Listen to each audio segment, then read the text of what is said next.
from our State House studio in Montgomery, welcome to Capitol Journal. I'm Jeff Sanders in tonight for Todd Stacy. Thanks for joining us.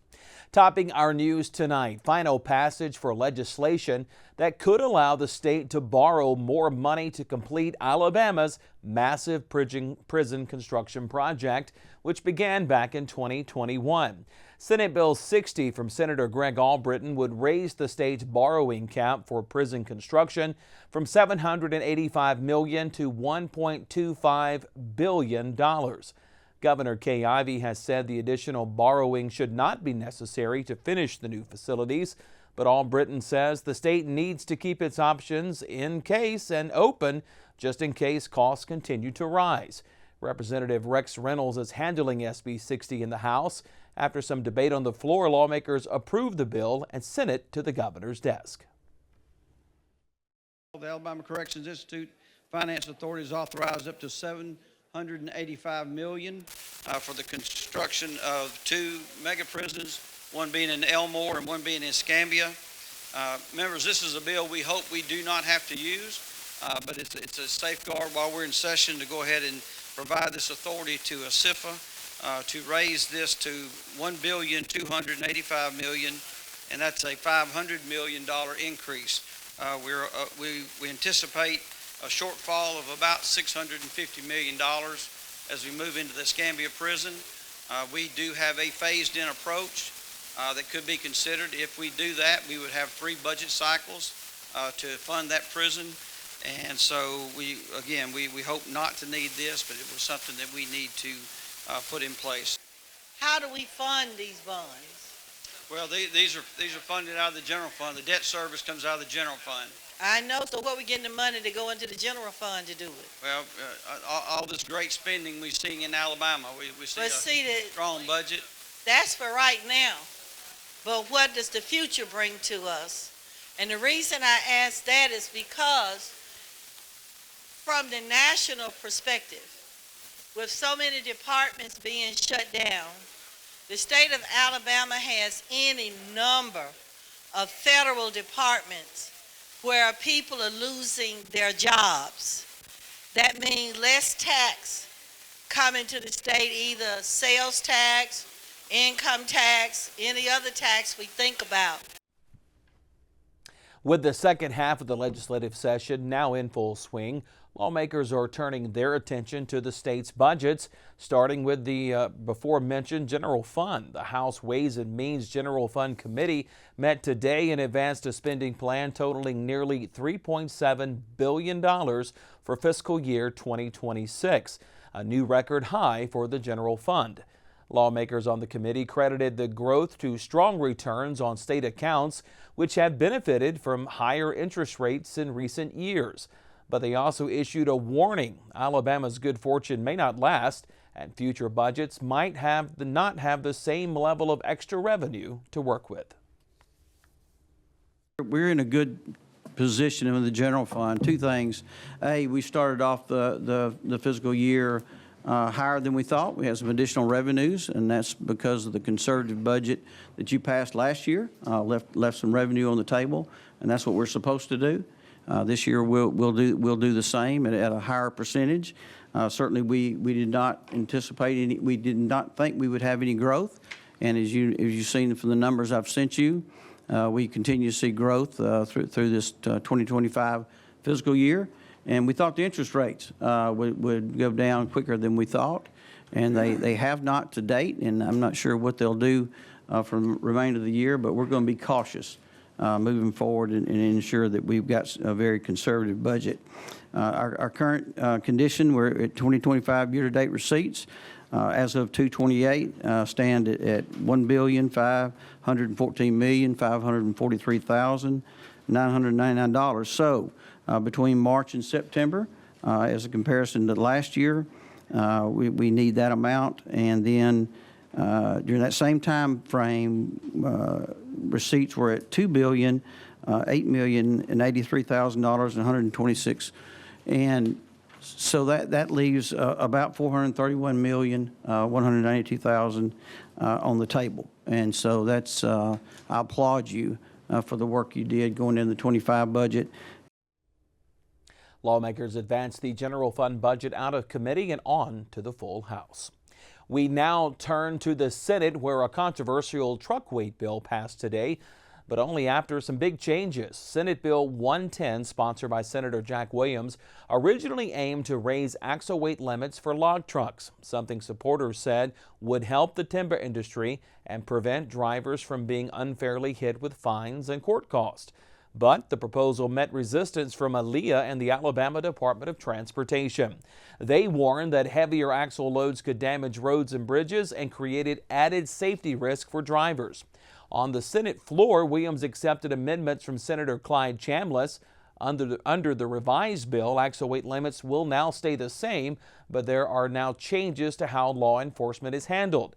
The amended version would limit how many trucks can be stopped at one time for weight checks, and it gives drivers more options to challenge portable scale readings.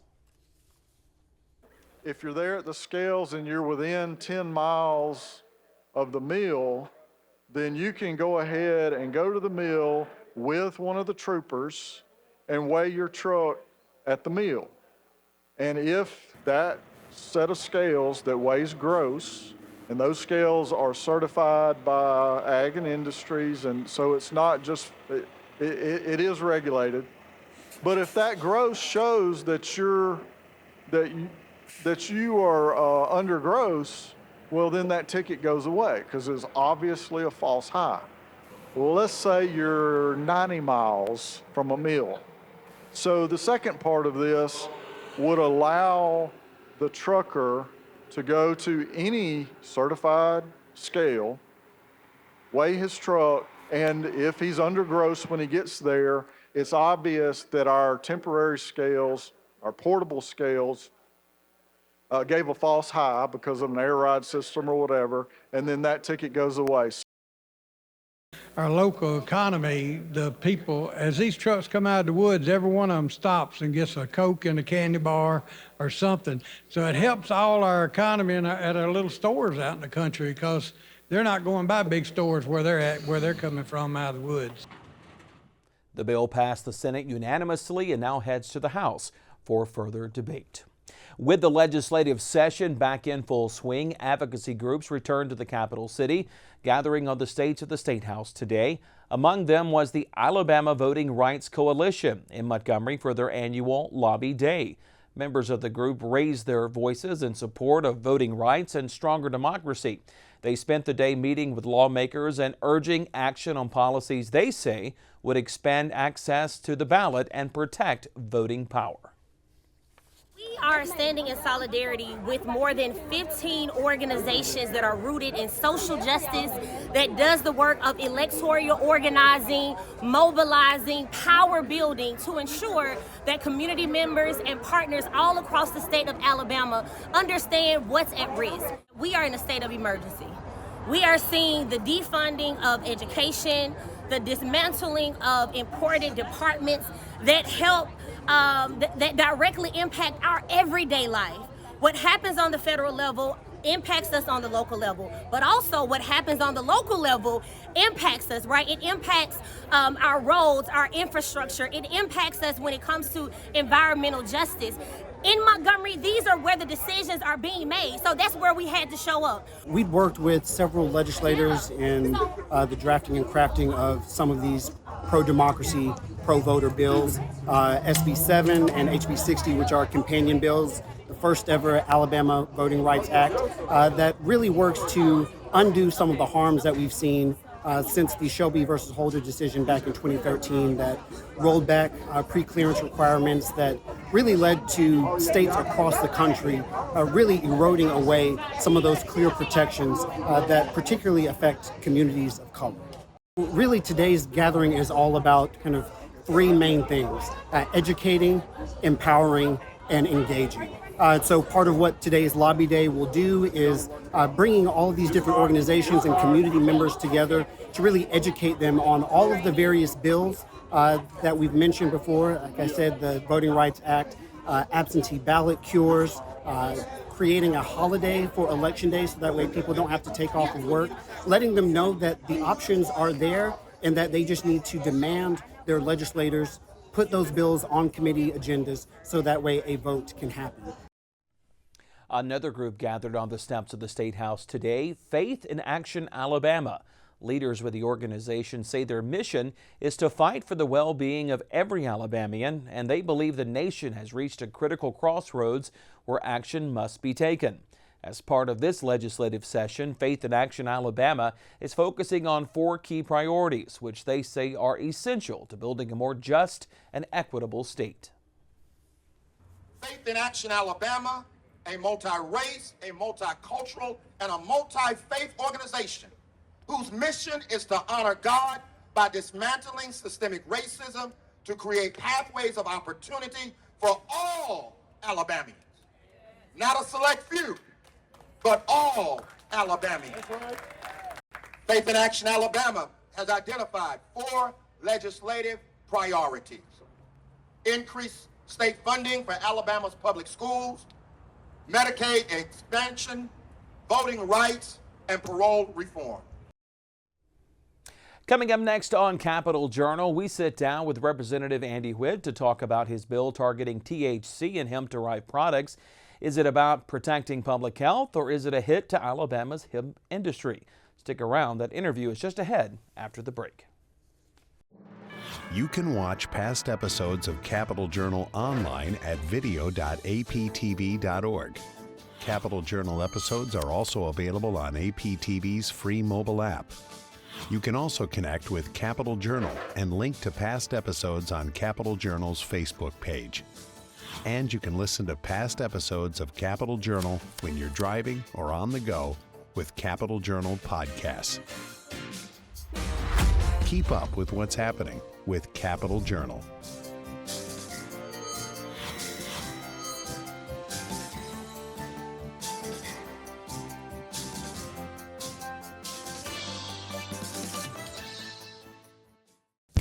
Alabama Public Television is your place for quality educational services. Free professional development for educators and childcare providers. Access to free curriculum-aligned videos, lesson plans, and instructional resources with PBS Learning Media. And all the PBS Kids programs parents know and trust. Learn something new every day with Alabama Public Television. Visit us at aptv.org/education to learn more. And welcome back to Capitol Journal. I'm joined now by Representative Andy Whitt, representing District 6, which includes parts of North Alabama up in Madison and Limestone counties. Representative Whitt, thanks so much for being with us. Thank you, Jeff, for having us, and certainly always a joy to be here. Well, we're back in session. We're, I guess, the second half of the session, which is really when a lot of the heavy lifting gets done. I know we have the budgets coming up, the education, the general fund budget. It tends to be the busier time of the year for lawmakers. It is, and it's a stressful stretch, as we say. So we're looking forward to it. It's finished strong, and again, we've got a lot of good legislation that we've got to get passed this year. Speaking of legislation, there's something that you are, we have some props here on the set. Absolutely. And, you know, we've heard so much about cannabis the last few years, but let's talk more about this Delta H THC products. People can get them. You bought that at a convenience store, it seems like. What's the big deal with this? Yeah, so basically, as I began working on this legislation about 9 months ago, I quickly found that this is an unregulated, unchecked product that is being served across our state. And since the 2018 Congressional Farm Bill, this has created a loophole. And these products basically, as I say, have invaded our state. You can go to any gas station, service station, you can go to some of our local convenience stores, our grocery stores, and purchase these. Again, ALEA, Alabama Department of Public Health, nor ABC is over these, any regulations or controls of these. So these are very dangerous products. I can tell you horror stories from my wife, her days in education, to the stories that I've received since I began working on this legislation. It's a serious issue that we need to address, and we're going to address it this session. So the average person goes, okay, I'm confused here. Sure. We legalize medical marijuana in the state, even though that's caught up in the legal channels right now. Otherwise, marijuana is illegal in the state. You would think this is illegal, but we talk about this Delta H THC. We talk about the Farm Bill. So that was a hemp bill. That is correct, and as I've said, these individuals have created these products, which are loopholes, as I see it. These are very dangerous products, and this is probably one of the most dangerous products that I have seen. Understand, when someone buys these at a store, at a convenience store, these can be sold as these other products shows. It is marketed to children, could be marketed to kids. They're disguised as Doritos, Reese Cups, Suckers, all these other things that they're disguised as. So, but this particular gummy, one serving is 1/16 of the gummy itself. It is a nibble.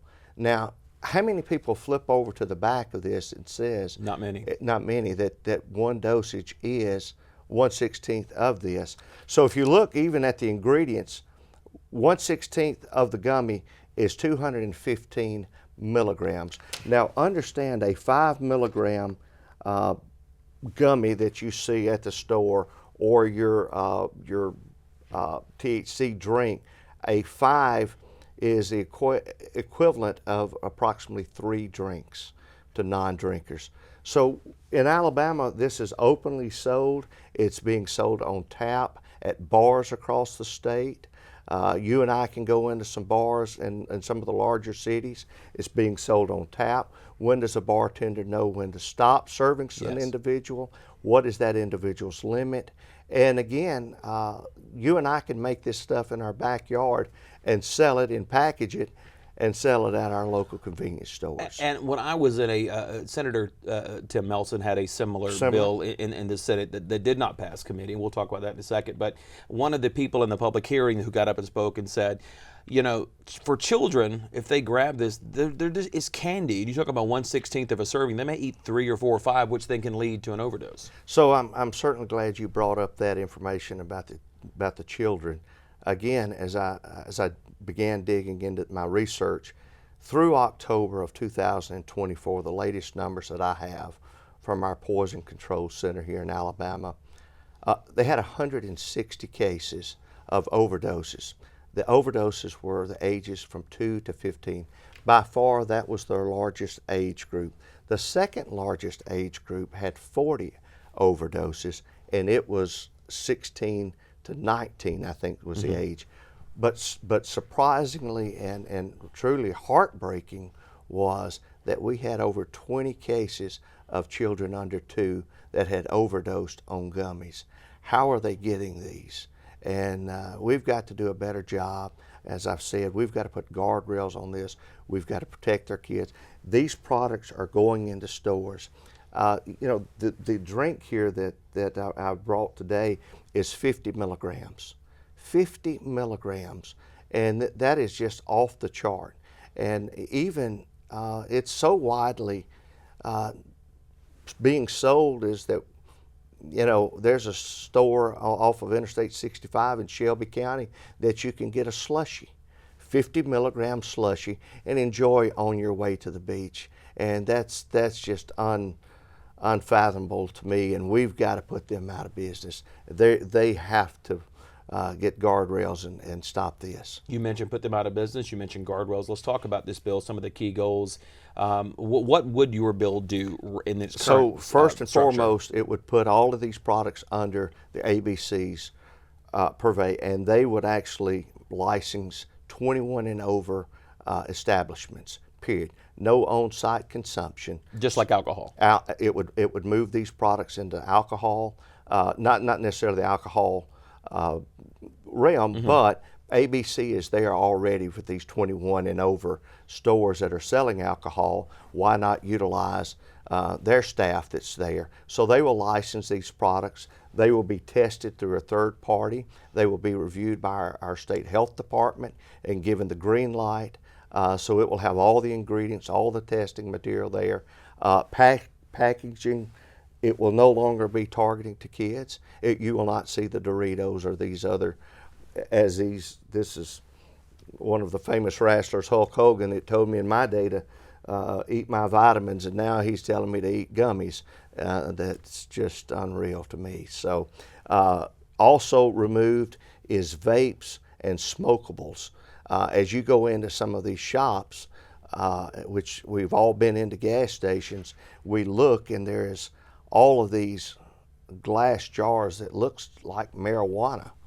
And I carried a police officer in, he couldn't tell me what was marijuana, the flower or not. So smokables, vapes, and inhalables, anything like that would be outlawed in this law. We're talking strictly 5 milligrams THC water, infused water, or these gummies. This comes up this week in committee. It will be in committee on Wednesday, correct. We mentioned Senator Melton earlier. His bill, similar legislation in the Senate, did not make it out of committee. It was a tie vote, which means that it doesn't pass. You've talked to your colleagues. How do you feel about this? So I'm very optimistic about. I've talked with our health committee on being able to get it out. I have found bipartisan support on both sides of the aisle. I think it's important to engage everyone in this process. And then I've looked ahead and now began working the Senate. So we're working that angle as well. Always planning ahead. I want to switch gears a little bit here, go from this to something that you and I have talked about several times, and that is probably I would imagine you get asked about this. I get often. I ask often. Yes, that's correct. We're talking about gambling. Last year, you were one of the maybe point persons, not the right term, but you were one of the people who were the architect. Who were working. You worked on this comprehensive gambling plan last year that passed the House with bipartisan support. I know you had worked on that for a long time and I know when you and I talked initially, it was about reining in all these kind of like mom and pop illegal back shop gambling halls. That made it through the House, which had been the stumbling block for years. Correct. And then it crashed in the Senate. Senator Greg Albritton in the Senate has mentioned in a published report that he plans to bring gambling back up this week. He's been talking to Senate leadership. What can you tell us? I have not been part of any of the discussions upstairs. We have not had conversations with Senator Albritton or the leadership upstairs. It will be strictly a Senate bill to see what they have, and they have not included us on any of the conversations. Unlike what we did, we included the Senate in our conversations last year. So we've not actually had any conversations at all about gaming. So we'll just have to see what if anything, comes down to the House, and we'll take it up and address it. But I will tell you, any legislation that comes down from the Senate will need to address the concerns that our House members have. We passed a good bill. It went up to the Senate, and as you know, there was a lot of confusion when we sent it up. It appeared to us, and so we'll wait to see what they have. But it needs to be as close to that House version as possible. You took my question away. I know that the Speaker had said so. I'd spoken to Representative Chris Blackshear earlier, and he had said the same thing. You all put a really good blueprint that you feel is a really good bill, a really good piece of legislation, and that the Senate bill needs to be very similar. That's correct. Yeah, so we'll just leave it at that. We'll wait to see. That's right. Before I let you go, about a minute left here, let's talk about the budgets. Starting up talk this week, obviously in both chambers, the Education and the General Trust Fund. How does that process, or how do you feel that process going forward? So I think we've really put a lot of work into this year's budget. Chairman Reynolds has done a fantastic job engaging the committee members, and we've all had input. We've all found places where we could improve, working with ACES and some different groups that basically I sit on a commission as an ACES commissioner, and so we've been able to find some stuff that we thought we could clean up. So I think we're in a good spot. Interest rates are holding. Which means that's some revenue, obviously, that's really unrecognized, that could go away at any time. So we're holding on to those, but we're in good shape. The budget will be out this week, and look forward to the debate. And my final thing is congratulations to you and your family. Well, a big event this weekend. Your son got married. Yep, and thank you for that. My son, Whitt, did get married over the weekend there in Huntsville. and his bride is Congressman Robert Adderholt's daughter, Mary Elliott. So we're just thrilled to death to welcome her into our family. Well, congratulations on that, and we appreciate you spending some time with us today. Thank you. Anytime. Thank you so much. Hi. And we'll be right back with more Capitol Journal. You can watch past episodes of Capitol Journal online anytime at Alabama Public Television's website, aptv.org. Click on the Online Video tab on the main page. You can also connect with Capitol Journal and link to past episodes on Capitol Journal's Facebook page. From its establishment in 1969 by the Muscle Shoals Rhythm Section, also known as the Swampers, until the mid-1980s, the Muscle Shoals Sound Studios in Sheffield, Colbert County was one of the most sought-after recording studios in the nation. Muscle Shoals played a prominent role in American popular music both as a production facility and as a stylistic embodiment of Southern regional music. The studio also held a unique place in the narrative of soul music in the early 1970s. From the Rolling Stones to Aretha Franklin, performers who recorded at the studio represent some of the most notable and popular recording artists of the time. The remarkable consistency of the music created by the Swampers is a testament to the synergy of the players and their dedication to the art of recording. The studio's legacy, which is internationally recognized, testifies to music's ability to bring people together. Muscle Shoals Sound Studio was placed on the National Register of Historic Places on June 2, 2006. And that's our show for tonight. Thanks so much for joining us. We'll be back tomorrow night with more from the Alabama Legislature. For all of us here at Capitol Journal, I'm Jeff Sanders in for Todd Stacy. We'll see you next time.